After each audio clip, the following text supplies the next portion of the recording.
Aaron. Aaron? Is everything okay? Alright, let me make sure I have everything correct. You and your boyfriend enter your car.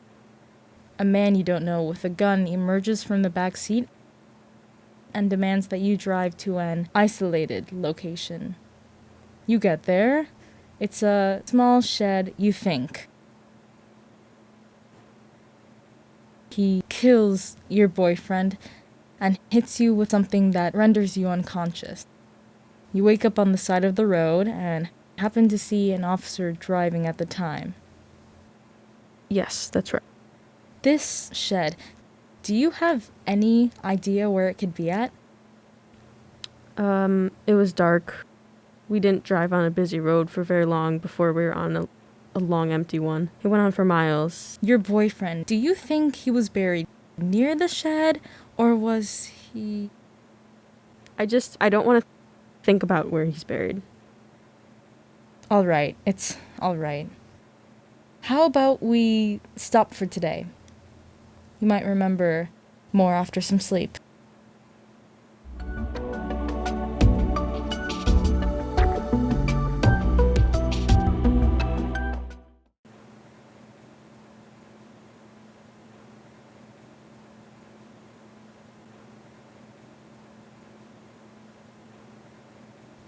There's video of the car from a store they parked in front of.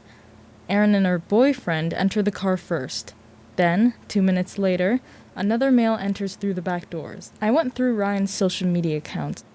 He seems extremely close to a Jackson Page. They have pictures going back to their high school years. Seems super involved in Ryan's life, but not a hint of him on Erin's pages. Erin has posts talking about how great Ryan's friends are. They all go out together sometimes. They even have pictures. You would think she'd get along with his best friend like this, but there's nothing. Erin tried to file a restraining order against Ryan and Jackson 3 years ago. She said she dropped them about 2 weeks after filing. For Jackson, she believed he was in immediate danger.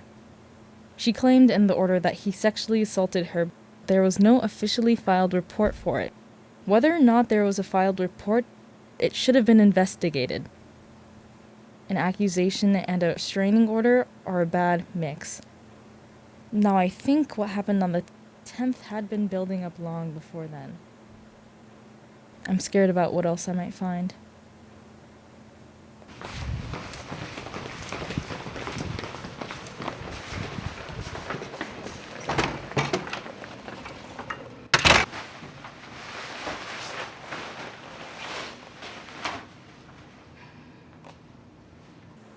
Jackson Page last heard from on the 9th. His mother said he calls her every day, except for when he suddenly stopped on the 10th. I visited his mother's property. It's basically a ranch. Out in the middle of nowhere, dirt roads leads to it. There's a shed. It's mostly for Jackson's use. His mother said it was a complete mess, but when she looked in there on the 11th, it was spotless. There was no evidence of burial anywhere. Erin's smart, though. She didn't bury it there. I need to talk to her again before I do anything else.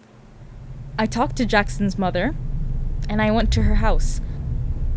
There's a shed very similar to the one you described. I'm going to ask you one last time, Erin. What are you not telling me? I can't believe this. You seriously think I had something to do with this? Yes, I do. Because no evidence has proven me otherwise. Because you and your team are so bad at finding evidence, you think I'm responsible? I know something happened, whether it was to you or to Ryan. But whatever it is, it's not what you've told me. Think whatever you want. I'm not going to sit here and let you accuse me of something like this. What are you going to do when we find Ryan's body? I'm not worried. You don't seem to be very good at finding things.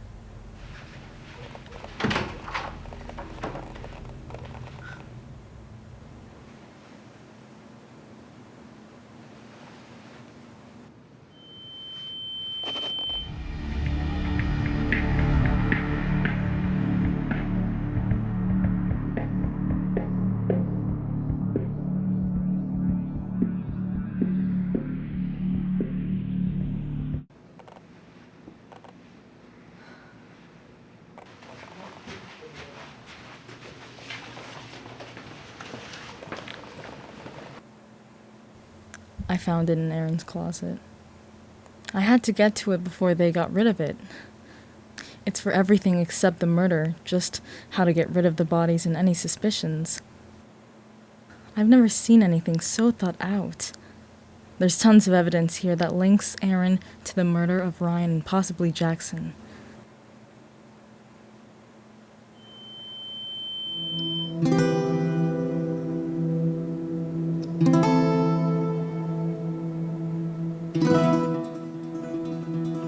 Who was going to help me?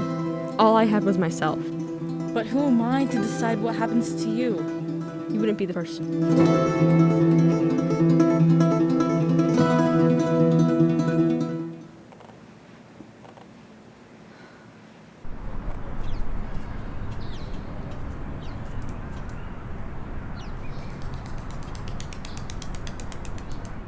You're going to ask me what I did, aren't you? No. I want to know what Ryan and Jackson did to you. Then, I want to know what you did to them on January 10th. Jackson has nothing to do. I know they did something, or else you wouldn't have wanted restraining orders against them. I saw the third man enter your car like he was a friend. I found the journal, Aaron. You're looking at 2 charges of murder at the least. With the journal, it's anyone's guess. What did they do? The sexual assault, they both did it. I didn't want to report it because Ryan said that if I ruined his life, he would ruin mine. I tried the restraining order later on, but he just said that anything I did to him, he would do back to me, and his friend was no different. I didn't know what else to do. I stayed with him because I was scared. I told Ryan that I couldn't see Jax again, and that if I did, I didn't know what I would do. So Jackson was the man who entered the car? Yeah. And like I said, my mind just went blank. Instead of cowering in fear, I got so angry. I couldn't hold it in anymore. I knew that Ryan kept a gun in the glove compartment, so I grabbed it and I pointed it at Jackson. I wanted to pull the trigger so bad, but I knew everyone would hear, so I pointed at Ryan, who was driving, and told them to take us to Jackson's house or I would kill them both right there. This shed was where you kept them? Yeah. It was the only place I knew of that was far enough away. When we got there, I made them both get out of the car and walk over the shed. I told Jackson to open it, and he did. And that's when I shot him, because I knew if I didn't, he would call the cops the second he got the chance. I took Ryan to the shed and closed the door, and he started to fight back. I didn't mean to kill Ryan. I didn't intend on it, What was love if I was going to do that? What happened then? Ryan started choking me, and I was so scared because he's much stronger than me, and I knew that if I let him keep going, then I would die. So, the gun had fallen across the room, but Jackson was a hunter. That's what he used the shed for. And Ryan was so focused on killing me that he didn't see me reach for the table. I fumbled around and managed to grab a knife, and I stuck it in Ryan's neck, and he fell, and I blanked, and the anger came again. I just kept stabbing him again and again and again. And eventually my arms got tired, and that's when it hit me. I had really messed up. But I knew I had to fix it, and that if I didn't, Ryan and Jackson would just ruin my life all over again. Why couldn't you wait for real justice to be served? Ryan and Jackson could have paid for what they did to you. We both know that was never going to happen. It wouldn't have been enough for me anyways. All I can do now is move on from that and from this. So, now that you have my confession, are you going to arrest me? No. Thank you, detective. This is the last recording I'm going to make about the case. I can't send her to prison. I can't let this happen to her again. While I'm worried about being caught, Erin set this up so that she was the only evidence. When I get rid of this journal, it'll stay that way. I hope this gives her justice somehow.